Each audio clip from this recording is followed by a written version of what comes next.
नमस्कार साथियों, स्वागत है आप सबका अपना YouTube चैनल पर। आज के इस वीडियो में ऑर्गेनिक केमिस्ट्री को स्टार्ट किया जाएगा। ऑर्गेनिक केमिस्ट्री में क्या क्या पढ़ना है, इन सब का डिटेल आपको प्रीवियस वीडियो में दे दिया गया था। उसका लिंक डिस्क्रिप्शन बॉक्स में दे दिया गया है, आप जाइए और वहाँ से देखिए। चलिए स्टार्ट करते हैं। यह वीडियो बहुत ही बेसिक होने वाला है।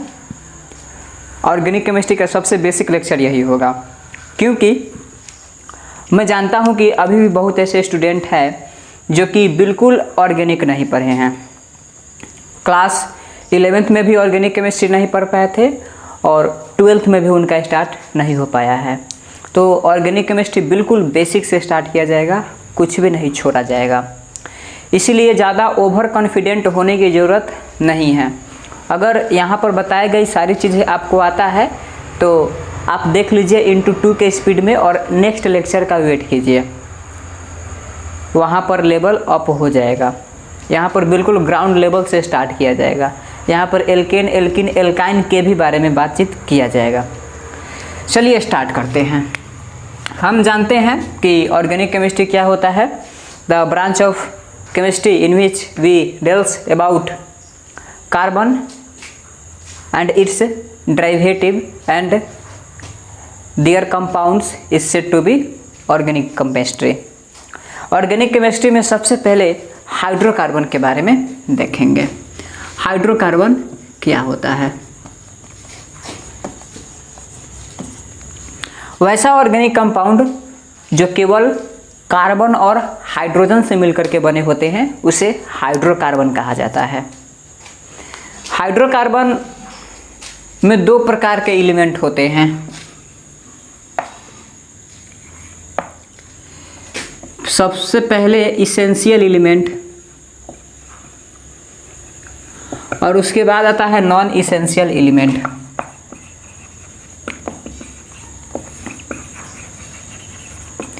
कार्बन और हाइड्रोजन को इसेंशियल एलिमेंट कहा जाता है। ऑक्सीजन, नाइट्रोजन, सल्फर, इन सबको कहा जाएगा नॉन इसेंशियल एलिमेंट। यानी हाइड्रोकार्बन होगा तो उसमें कार्बन और हाइड्रोजन का होना बहुत ही जरूरी है। इसका मतलब ये भी हुआ कि ऑक्सीजन, नाइट्रोजन, सल्फर के बिना हाइड्रोकार्बन हो सकता है, लेकिन कार्बन और हाइड्रोजन के बिना कोई भी यौगिक हाइड्रोकार्बन नहीं होगा। यानी कि हाइड्रोकार्बन कहलाने के लिए कार्बन और हाइड्रोजन की उपस्थिति अनिवार्य है। It is compulsory carbon and hydrogen for naming hydrocarbon. इसीलिए कार्बन और हाइड्रोजन को इसेंशियल एलिमेंट का नाम से जाना जाता है। और ऑक्सीजन, नाइट्रोजन, क्लोरीन, इसके अलावा और भी आएंगे तो इनको नॉन इसेंशियल एलिमेंट कहा जाता है। मुझे उम्मीद है कि आपको समझ में आया होगा। अब बात करते हैं क्लासिफिकेशन की। Classification of hydrocarbon. तो on the basis of bond, on the basis of bond, bond के आधार पर हाइड्रोकार्बन को 3 भागों में बांटा गया, जिसमें 2 को मिलाकर के एक अलग कैटेगरी बना दिया गया और एक को अलग कैटेगरी में रखा गया। सबसे पहले वाले पार्ट को एल्केन कहा जाता है, दूसरे पार्ट को एल्कीन कहा जाता है और तीसरे पार्ट को एल्काइन कहा जाता है। तो एल्केन को रखा गया सैचुरेटेड हाइड्रोकार्बन में, सैचुरेटेड हाइड्रोकार्बन। इसके बाद एक होता है अनसैचुरेटेड हाइड्रोकार्बन। सैचुरेटेड हाइड्रोकार्बन में केवल और केवल सिग्मा बॉन्ड होगा। अनसैचुरेटेड हाइड्रोकार्बन में सिग्मा बॉन्ड भी होगा और इसमें पाई बॉन्ड भी होगा। सैचुरेटेड का सबसे अच्छा एग्जाम्पल है एल्केन, जिसका जनरल फार्मूला GF, यानी जनरल फार्मूला। GF मतलब वो नहीं जो आप सोच रहे हैं, जनरल फार्मूला होगा CnH2n+2। अनसैचुरेटेड हाइड्रोकार्बन को 2 भागों में बांटा गया।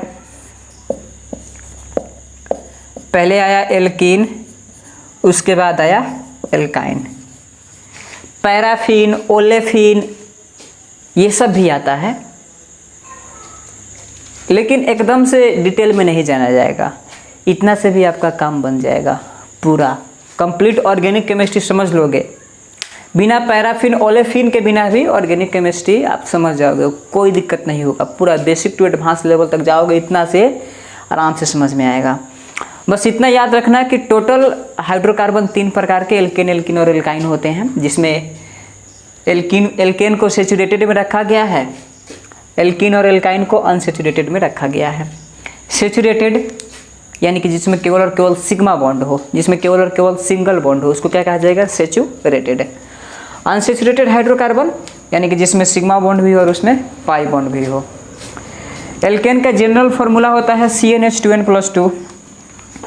एल्कीन का हो जाएगा CnH2n। एल्काइन का जनरल फार्मूला हो जाएगा CnH2n-2। बहुत ही इम्पोर्टेंट है। मुझे उम्मीद है कि आप लोगों में से अधिकतर लोग इन सभी चीज़ों को जानते होंगे, बट कुछ ऐसे भी बच्चे हैं जो कि एल्केन, एल्कीन और एल्काइन में अंतर नहीं बता पाते हैं। उनको काफ़ी दिक्कत होता है, उनको इस बात को समझने में काफ़ी प्रॉब्लम होता है कि सैचुरेटेड हाइड्रोकार्बन क्या है, अनसैचुरेटेड हाइड्रोकार्बन क्या है। तो उन सभी बच्चों के लिए ये लेक्चर बनाया जा रहा है।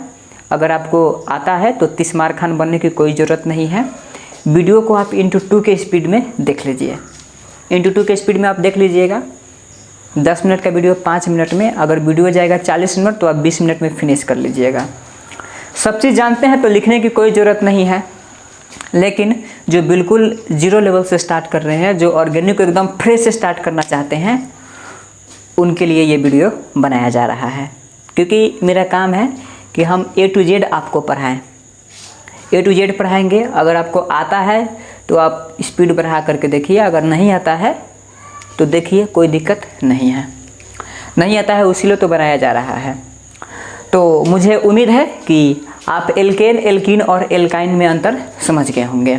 चलिए अब बात करते हैं रूट वर्ड की। रूट वर्ड क्या होता है? ठीक है, अब कार्बन की संख्या को रूट वर्ड बताता है। अगर कार्बन की संख्या 1 होगा तब वहाँ पर मिथ 2 रहेगा, इथ 3 रहेगा, प्रोप। यानी कि C1 है, कार्बन की संख्या 1 है तो यहाँ पर मिथ आएगा। कार्बन की संख्या 2 है तो इथ आएगा। कार्बन की संख्या 3 है तो प्रोप आएगा। कार्बन की संख्या 4 है तो ब्यूट आएगा। कार्बन की संख्या 5 है तो पेंट आएगा। अगर कार्बन की संख्या 6 है तो हेक्स आएगा। अगर कार्बन की संख्या 7 है तो हेप्ट आएगा। अगर कार्बन की संख्या 8 है तो ऑक्ट आएगा। अगर कार्बन की संख्या 9 है तो नॉन आएगा। अगर कार्बन की संख्या 10 है तो डेक आएगा। अब देखिए, कुछ ऐसे बच्चे होते हैं जो कि 11, 12, 13, 14, 15, 16, 17, 18, 19, 20 रटते 100 तक जाते हैं। मैं आपको बस इतना सजेशन दूंगा कि आपकी पूरी ज़िंदगी समिट जाएगी, पूरा लाइफ ख़त्म हो जाएगा। आप डबल PhD कर लोगे, फिजिकल, ऑर्गेनिक, इनऑर्गेनिक तीनों से। कहीं भी 10 के बाद यूज नहीं मिलेगा। यूज होता है रूट वर्ड का मात्र 10 तक ही यूज होगा, लेकिन बहुत रेयर केस में आता है। आपको केमिस्ट्री में केवल यही नहीं पढ़ना है, IUPAC तक ही इस चीज़ का उपयोग होता है। ये सीमित दायरा है इसका, इसीलिए उतना ही पढ़िए जितना कि उपयोग में आ जाए। अगर उपयोग में नहीं आ रहा है तो उसको पढ़ने की कोई ज़रूरत नहीं है। यानी कि ये कोई बहुत बड़ी बात नहीं है। अगर आप 20 तक 30 तक याद कर लेते हैं तो टीचर लोग भी अगर लिखवाते हैं तो समझिए कि समय की बर्बादी है। इसके अलावा ऑर्गेनिक में और भी बहुत अच्छे अच्छे कंसेप्ट होते हैं। पूरा अल्काइल ग्रुप को समझना होता है, कार्बन का डिग्री समझना होता है, कार्बन का हाइब्रिडाइजेशन देखना होता है, कार्बन का सेचुरेशन अनसेचुरेशन देखना होता है, जिसको हम लोग डिग्री ऑफ अनसेचुरेशन कहते हैं, DU के नाम से जाना जाता है। नॉर्मल, आइसो, नियो, इन सभी चीज़ों को पढ़ा जाता है। तो समय उस पर ज़्यादा देना चाहिए, ना कि इन सभी चीज़ों पर। क्योंकि हम जानते हैं कि हम ऑर्गेनिक केमिस्ट्री में एक एक चीज़ पढ़ लेंगे, लेकिन इससे ज़्यादा का यूज नहीं होगा। तो क्यों ना हम इतना ही याद कर लें। सबसे पहले आपको ऐसे याद होगा, अगर कार्बन की संख्या 1 होगा तो उसको मिथ कहा जाएगा, अगर कार्बन की संख्या 2 होगा तो उसको इथ कहा जाएगा, अगर कार्बन की संख्या 3 है तो उसको कहा जाएगा प्रोप। साथ साथ आप बोलिए, घर में आप जहाँ भी पढ़ रहे हैं साथ साथ में बोलिए। घर वाले पागल कहेंगे, लेकिन सुने ही होंगे, पागल ही इतिहास रचते हैं। कोई दिक्कत नहीं है, आप अकेले हैं लेकिन आप मेरे साथ बोलिए, क्योंकि मैं तो आपके सामने ऑनलाइन के सहारे उपस्थित हो सकता हूँ, फिजिकली उपस्थित होना इम्पॉसिबल है। आप जहाँ कहीं भी हो आप मेरे साथ बोलिएगा, इससे आपका प्रैक्टिस होगा। पढ़ रहे हैं ऑनलाइन लेकिन फीलिंग लीजिए ऑफलाइन का।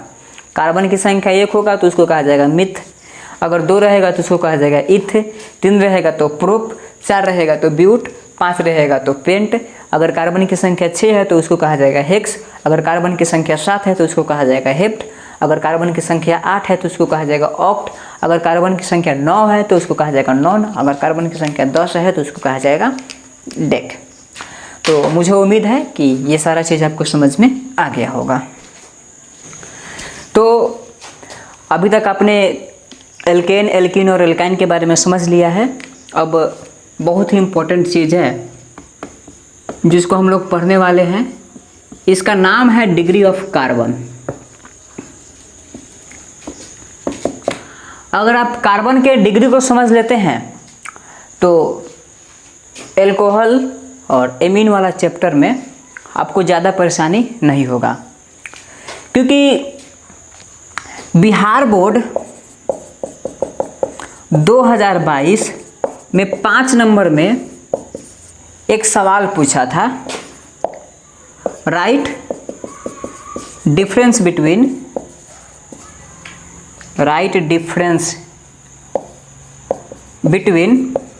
प्राइमरी एल्कोहल,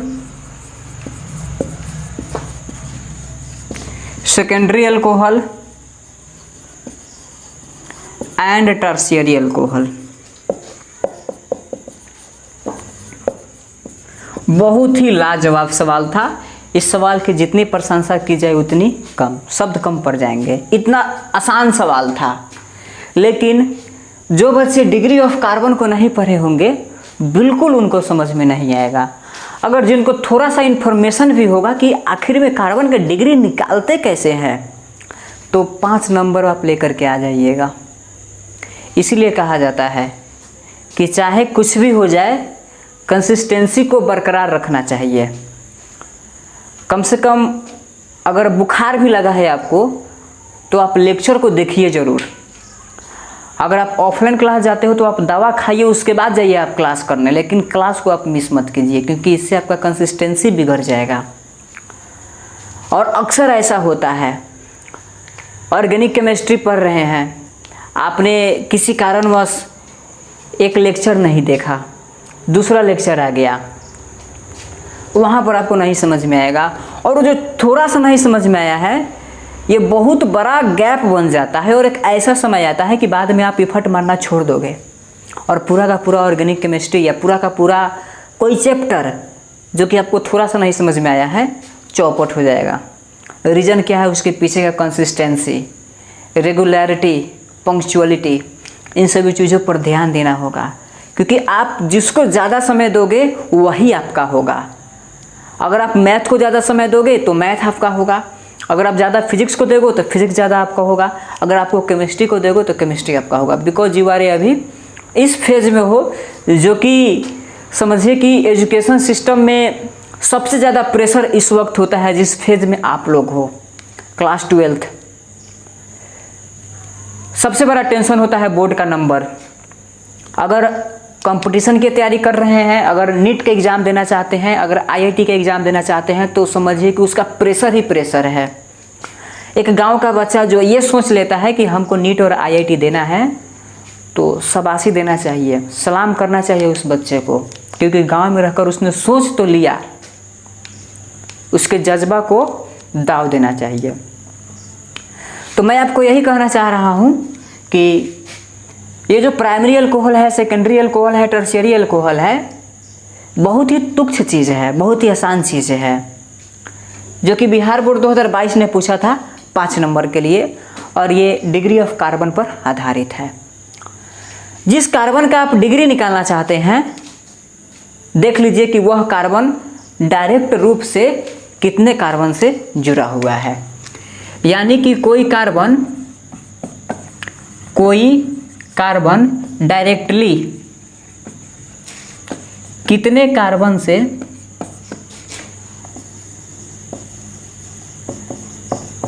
जुड़ा हुआ है, उसे डिग्री ऑफ कार्बन कहा जाता है। वही हमसे पूछा था। चलिए देखते हैं एग्जाम्पल।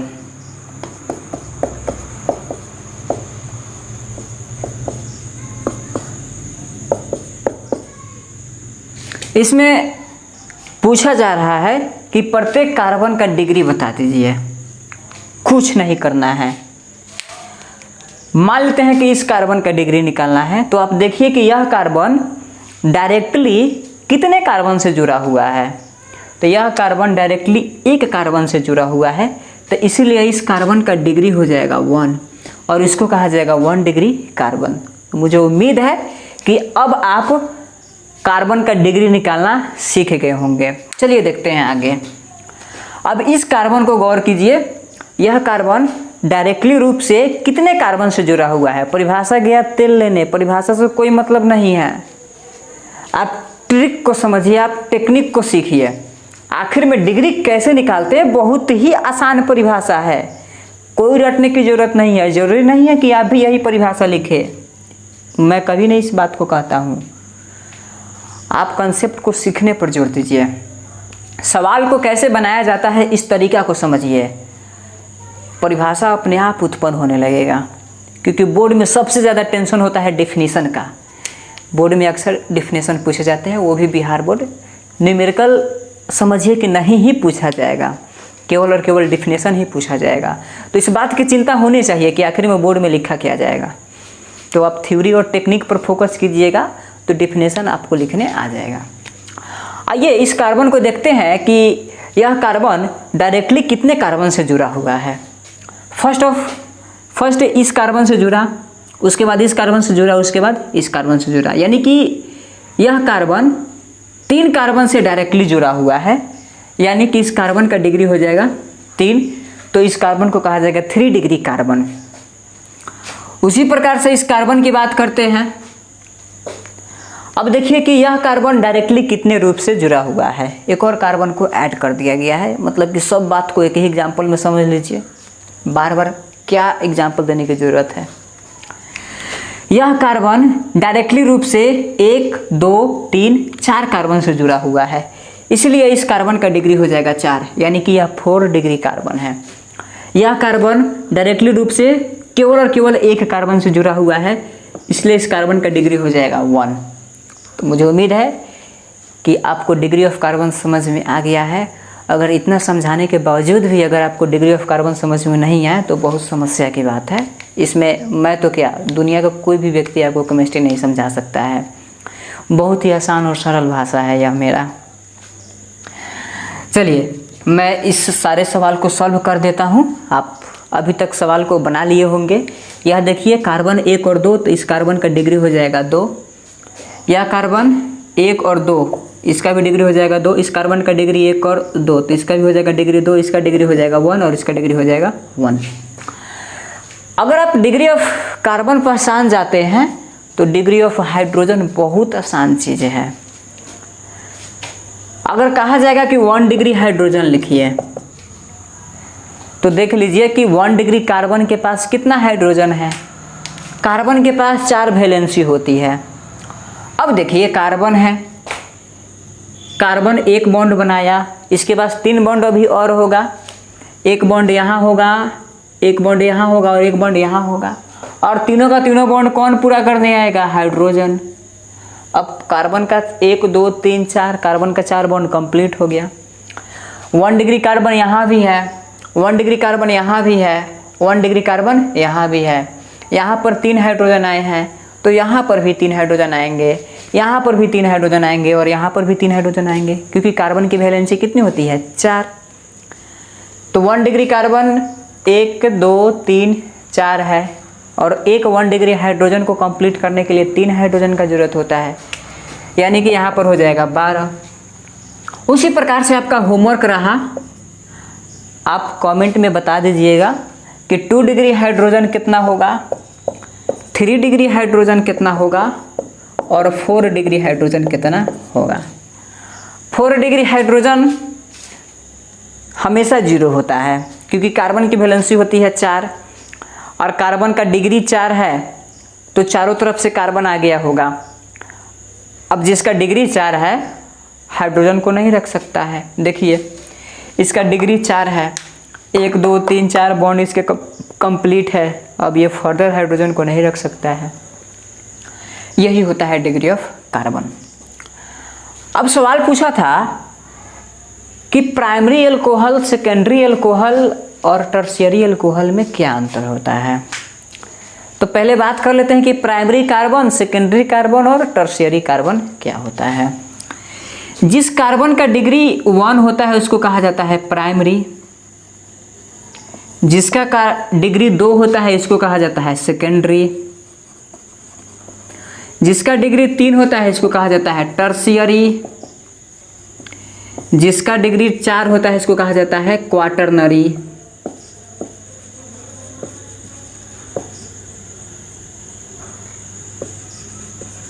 अब कार्बन का डिग्री 5 नहीं होता है, तो मुझे उम्मीद है कि आपको समझ में आया होगा। अगर किसी कार्बन का डिग्री होगा 1 तो इसको कहा जाएगा प्राइमरी, मतलब कि 1 डिग्री कार्बन को प्राइमरी कहा जाएगा, 2 डिग्री कार्बन को सेकेंडरी कहा जाएगा, 3 डिग्री कार्बन को टर्शियरी कहा जाएगा, 4 डिग्री कार्बन को क्वाटरनरी कहा जाएगा। अब आइए एल्कोहल की बात करते हैं। हम जानते हैं कि OH को अल्कोहल के नाम से जाना जाता है। OH को कहा जाता है एल्कोहल ग्रुप। अब एल्कोहल ग्रुप जिस कार्बन के साथ जुड़ा हुआ होगा उस कार्बन का जितना डिग्री होगा उसको उतना डिग्री एल्कोहल कहा जाएगा। बात को समझिए, जैसे यहाँ पर OH मतलब एल्कोहल हुआ और OH जिस कार्बन से जुड़ा हुआ है उस कार्बन का डिग्री लिखिए। OH इस कार्बन से जुड़ा हुआ है, अब इस कार्बन का डिग्री होगा 1, यानी कि ये जो यौगिक हम लिखे हैं ये 1 डिग्री एल्कोहल है। 1 डिग्री एल्कोहल है यानी कि ये प्राइमरी एल्कोहल है। अब देखिए, अब मान लेते हैं कि इस तरीके से कोई लिखा हुआ है। अब यहाँ पर एल्कोहल इस कार्बन से जुड़ा हुआ है, इस कार्बन का डिग्री निकालिएगा तो यह कार्बन डायरेक्टली रूप से 2 कार्बन से जुड़ा हुआ है, तो इस कार्बन का डिग्री हो जाएगा 2, यानी कि इसको आप क्या कहिएगा सेकेंडरी एल्कोहल। उसी प्रकार से इस कार्बन का अगर आप डिग्री निकालते हैं तो यह डायरेक्टली 3 कार्बन से जुड़ा हुआ है, यानी कि यह है 3 डिग्री कार्बन, और 3 डिग्री कार्बन है तो इसको कहा जाएगा टर्शियरी एल्कोहल।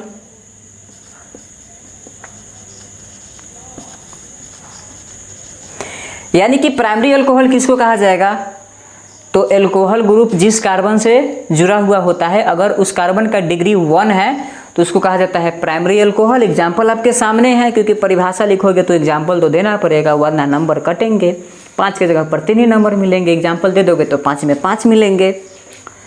उसके बाद सेकेंडरी एल्कोहल। सेकेंडरी एल्कोहल मतलब हुआ कि एल्कोहल ग्रुप जिस कार्बन से जुड़ा हुआ होता है अगर उस कार्बन का डिग्री 2 है तो उसको कहा जाएगा सेकेंडरी एल्कोहल। फिर बात होती है टर्शियरी एल्कोहल, तो कार्बन मतलब कि एल्कोहल ग्रुप जिस कार्बन से जुड़ा हुआ होता है अगर उसका डिग्री है 3 तो उसको कहा जाएगा tertiary alcohol. This is the main difference between primary alcohol, secondary alcohol and tertiary alcohol. I hope कि आपको समझ में आ गया होगा कि प्राइमरी एल्कोहल, सेकेंडरी एल्कोहल और टर्शियरी एल्कोहल में क्या अंतर है, और आप इस डेफिनेशन को ज़रा कमेंट बॉक्स में लिख दीजिएगा। उसके बाद पता चलेगा कि कितने लोग वीडियो को देखते हैं और कितने लोग वीडियो को नहीं देखते हैं। मतलब कि अगर आपने प्राइमरी अल्कोहल, सेकेंडरी अल्कोहल और टर्शियरी अल्कोहल को ध्यान से पढ़ा है तो मेरी रिक्वेस्ट है आपसे कि आप कमेंट बॉक्स में प्राइमरी अल्कोहल, सेकेंडरी और टर्शियरी का डेफिनेशन लिख दीजिए। पहले लिखिएगा प्राइमरी का, उसके बाद लिखिएगा टर्शियरी का, उसके बाद लिखिएगा सेकेंडरी का। उसके बाद फिर मैं कमेंट देखूंगा कि कितने लोगों ने कमेंट किया।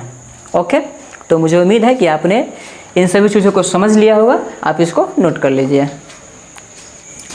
अब चलिए अल्काइल ग्रुप को समझते हैं। ये अल्काइल ग्रुप क्या होता है? अल्काइल ग्रुप, देखिए अल्काइल ग्रुप को आर से सूचित किया जाता है और अक्सर ऑर्गेनिक केमिस्ट्री में आर की बहुत बड़ी भूमिका होती है। आर बार बार आता है। फंक्शनल ग्रुप में बहुत इसका यूज है। पूरा का पूरा फंक्शनल ग्रुप अल्काइल पर ही टिका हुआ है। पूरा का पूरा IUPAC नोमेनक्लेचर अल्काइल पर ही टिका हुआ है। आपको IUPAC नाम लिखने नहीं आता है, इसका मतलब कि आपको अल्काइल ग्रुप नहीं पहचानने आता है। जिस बच्चे ने अल्काइल ग्रुप को पहचान लिया, समझिए कि उसने पूरा का पूरा IUPAC को समझ लिया है। बस उसको थोड़ी सी प्रैक्टिस की ज़रूरत होती है। इसलिए IUPAC को समझने से पहले आप अल्काइल ग्रुप पर फोकस कीजिए, आप अल्काइल ग्रुप को समझिए। ओके, तो आर का मतलब हो जाएगा अल्काइल ग्रुप। देखिए एल्केन है तो अल्क प्लस एन से बनता है। एल्केन बनता है अल्क प्लस एन से। इसमें से एन को आप हटा दीजिए और आइल को जोड़ दीजिए।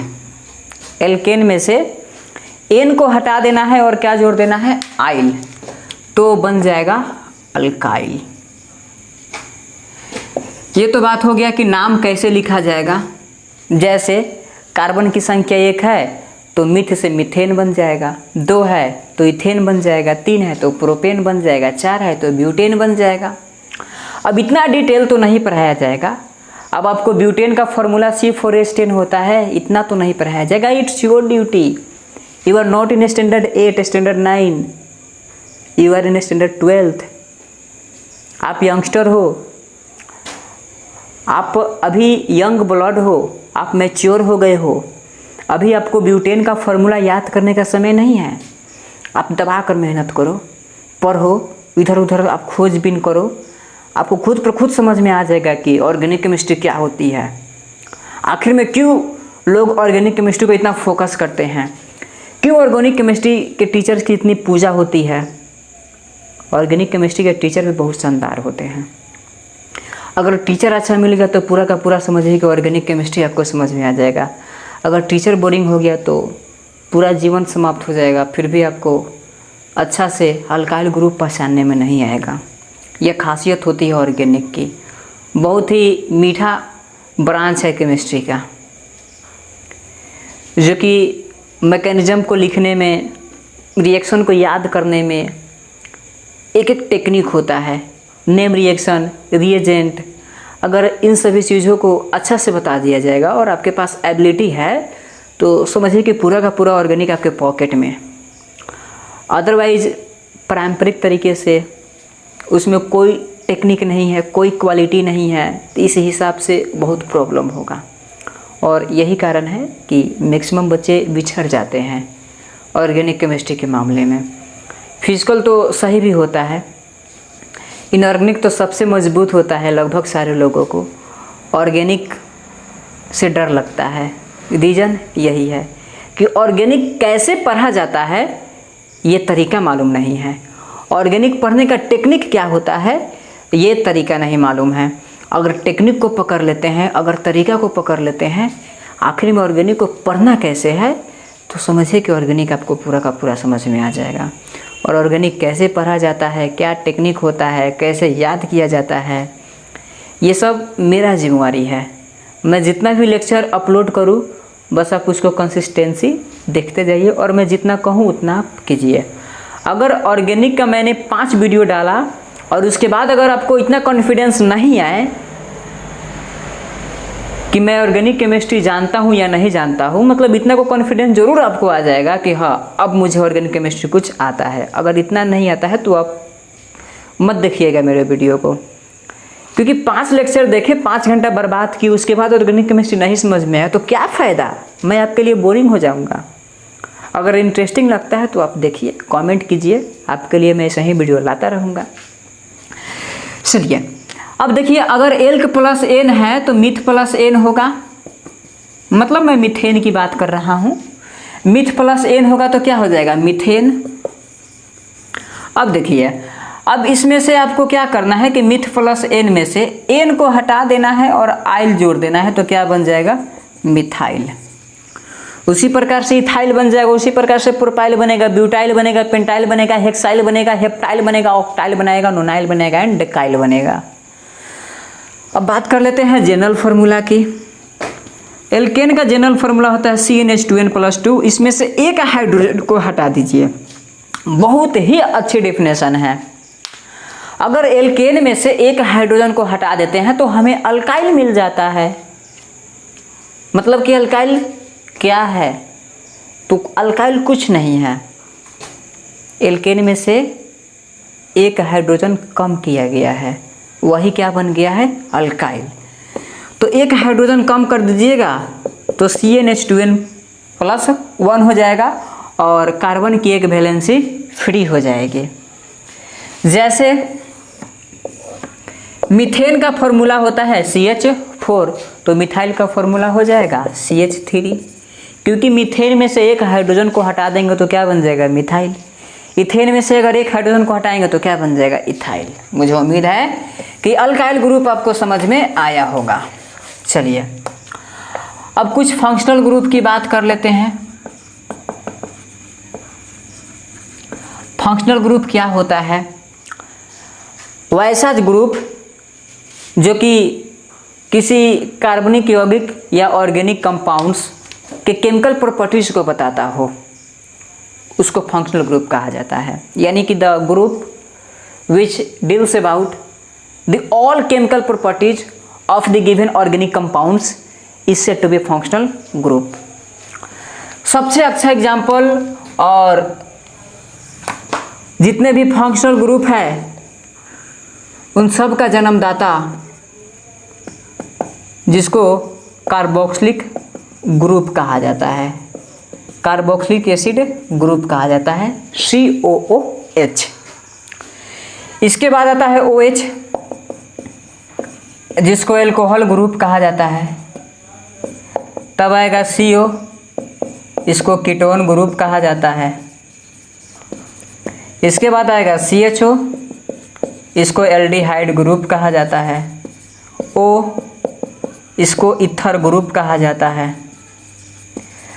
जिसके बाद आएगा COOR, जिसको ईस्टर ग्रुप कहा जाता है। 1 2 3 4 5 6, बस एक और है जिसको एसिड एनहाइड्राइड के नाम से जाना जाता है, मैं यहाँ पर लिखना चाहूँगा हैं। जैसे मैं यहाँ पर लिख रहा हूँ डाइमराइज, फिर मैं लिखूँगा ट्राइमराइज। अगर दो अणु आपस में मिल जाते हैं तब उनको डाइमराइजेशन कहा जाता है। अगर 3 अणु आपस में मिलते हैं तब उसको ट्राइमराइजेशन कहा जाता है। अगर 4 अणु आपस में मिलेंगे तब उनको टेट्रामराइजेशन कहा जाता है। मुझे उम्मीद है कि आप समझ गए होंगे। तो उसी प्रकार से आप एसिड ग्रुप को लीजिए, C डबल बॉन्ड O और यहाँ पर है H, और एक और लीजिए एसिड ग्रुप को, दोनों को डाइमराइज कराइए। जब आपस में डाइमराइज करेगा तो एक का OH और दूसरा का H निकल जाएगा। अब OH और H आपस में रिएक्शन करेगा तो बन गया water. After dimerisation of carboxylic acid group, product के रूप में वाटर निकल जाएगा। बनेगा क्या, इस कार्बन को लीजिए C डबल बॉन्ड O और इस ऑक्सीजन को लीजिए, तब यहाँ पर आ जाएगा कार्बन, यहाँ पर डबल बॉन्ड, यहाँ पर O, और इसी को कहा जाता है acid anhydride group. Acid anhydride group. देखिए ये जो 7 लिखा गया है अक्सर ये बच्चे याद कर लेते हैं। मैं जानता हूँ कि आप लोगों में से मेजॉरिटी लोगों को ये चीज़ याद होगा, सवाल फंस जाता है एसिड एनहाइड्राइड ग्रुप में। ये भी एसिड डेरिवेटिव ही है, इसमें जितने भी सारे चीज़ लिखे गए हैं इनको पढ़ने का तरीका अलग होता है। और इसके अलावा मैं ये नहीं बोल रहा हूँ कि आपका फंक्शनल ग्रुप खत्म हो गया ना, मैंने ये कभी नहीं बोला है। मैं आपको बोल रहा हूँ कि ये जितने भी सारे फंक्शनल ग्रुप लिखे हैं ये सब के सब इस एसिड ग्रुप से आए हुए हैं, इनके डेरिवेटिव हैं, इनसे निकला हुआ है। मतलब कह सकते हैं कि सबका जन्मदाता यही है, कार्बोक्सिलिक एसिड COOH ग्रुप। तो अगर आप इसको पढ़ लेते हैं तो समझिए कि ये सारा चीज़ आपको आ गया है, क्योंकि इसमें जो टेक्निक यूज होता है वही टेक्निक इसमें यूज होता है। तो क्यों ना पहले COOH यानी कि कार्बोक्सिलिक एसिड ग्रुप को ही पढ़ लिया जाए, जिसको पढ़ने के बाद जो सब चीज़ समझ में आ जाएगा। तो बात होती है कि एसिड एनहाइड्राइड ग्रुप बार बार भूल जाते हैं, इसको याद कैसे किया जाए। बहुत ही सिंपल और सरल तरीका, ईथर आप जानते हैं जी, बिल्कुल जानते हैं ईथर ऐसा होता है, तो आप यहाँ पर लिख दीजिए ईथर। कीटोन जानते हैं, बिल्कुल जानते हैं, आप ला दीजिए यहाँ पर कीटोन को और यहाँ पर ला दीजिए कीटोन को, और इसी को तो कहा जाता है एसिड एनहाइड्राइड ग्रुप। मैं याद कैसे करता हूँ ये तो मेरी ड्यूटी हुई, बट याद कैसे करना है मैं आपको ये भी बता दूंगा। बस आप शिद्दत से, कंसंट्रेशन से, फोकस होकर के आप लेक्चर को देखिए, पेन और कॉपी लेकर के बैठिए और केवल देखिए, बस देखिए क्या पढ़ना है क्या नहीं पढ़ना है, किसको याद करना है किसको छोड़ना है, किस जगह पर किस ट्रिक को अपनाना है, और किस सवाल को करना है किस सवाल को नहीं करना है, कितना पढ़ना है कितना छोड़ना है, इट्स माई रिस्पॉन्सिबिलिटी। ये सारा चीज़ मैं बताऊंगा। तो यही तरीका होता है एसिड एनहाइड्राइड ग्रुप को याद करने का। तो चलिए आज के इस लेक्चर को यहीं पर समाप्त करते हैं। अब इसके बाद जो फंक्शनल ग्रुप की कहानी होगी नेक्स्ट वीडियो में बताया जाएगा। तो मिलते हैं अगले वीडियो में नए जोश और जुनून के साथ। तब तक अपने पढ़ाई को कंटिन्यू रखिए। All the best.